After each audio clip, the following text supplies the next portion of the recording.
U.S. Secretary of State Marco Rubio has stated that President Donald Trump has offered for the United States to take responsibility for Gaza's reconstruction. Speaking at a press conference in Guatemala City, Rubio said it was a unique offer to step in and clear debris and destruction in Gaza, adding that people will have to live somewhere where it's rebuilt. He added it was not meant as a hostile move and that details still needed to be worked out. So what President Trump announced yesterday is the offer, the willingness of the United States to become responsible for the reconstruction. The White House has stated that President Donald Trump has not committed to deploying U.S. troops in Gaza as part of his proposal for a U.S. takeover of the Palestinian enclave.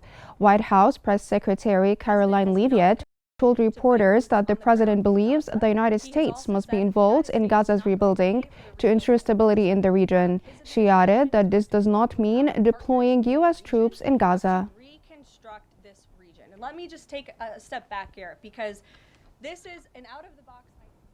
GCC Secretary General has reaffirmed the Council's support for Palestinian sovereignty, an independent state with East Jerusalem as its capital, and refugee return. He emphasized that the two-state solution is key to lasting peace and stability, a goal by the international coalition to implement the two-state solution with Palestinian and global partners. He also highlighted the efforts of the Arab League and OIC to end Israeli aggression in Gaza and the West Bank, support Palestinian resilience, and help Palestine gain international recognition and full UN membership.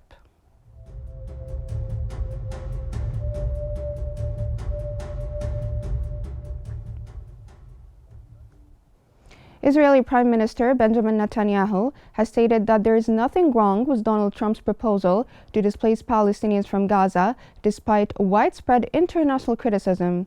Netanyahu said that Israel remains committed to eliminating Hamas without the involvement of U.S. troops. He also said that the former U.S. President Donald Trump's return to the White House would strengthen efforts to counter Iran's influence in the region, adding that it would elevate the spirit of Israelis and those seeking a prosperous and peaceful Middle East.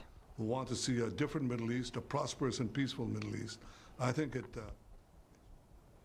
Britain has stated that it will oppose any efforts to forcibly relocate Palestinians from the Gaza Strip to neighboring Arab states. The UK's Women and Equalities Minister, Anneliese Dodds, has said that there must be no forced displacement of Palestinians and no reduction in the territory of the Gaza Strip. Her remarks come in response to U.S. President Donald Trump's proposal earlier this week to resettle Palestinians and take over Gaza for development. Trump suggested building a resort where international communities could live in harmony. That is a right guaranteed under international law. Thank you, Mr. Speaker. German president has stated that U.S. President Donald Trump's proposal for the United States to take over war-ravaged Gaza and create a Riviera of the Middle East after relocating Palestinians elsewhere is unacceptable. At a press conference with Turkish President Tayyip Erdogan in Ankara, German president said that the proposal was causing deep concern here in the region. Trump faced rebukes from world powers, including Russia, China, and Germany, which warned that it would foster new suffering and new hatred.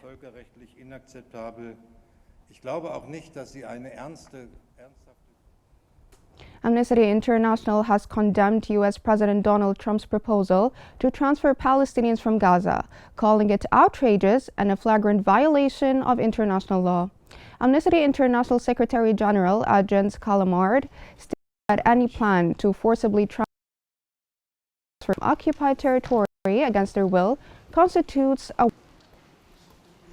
The U.S. will take over the Gaza Strip.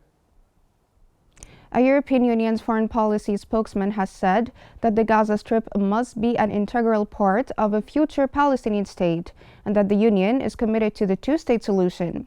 He added that the European Union remains strongly committed to the two-state solution and believes that it's the only path to long-term peace for both Israelis and Palestinians. The European spokesman continued by saying Gaza is an integral part of a future Palestinian state.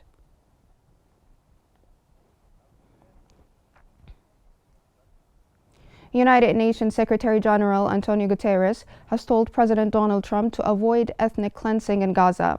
Guterres told a previously planned meeting of a UN committee In search of solutions, the problem should not be made worse. He added that it's vital to stay true to the bedrock of international law, and it's essential to avoid any form of ethnic cleansing. He also reaffirmed the two-state solution. It is essential to avoid any form of ethnic cleansing. And by rising violence, Israel's defense minister has ordered preparations for a plan to encourage the voluntary departure of Gaza residents following U.S. President Trump's controversial proposal to reallocate over 2 million Palestinians.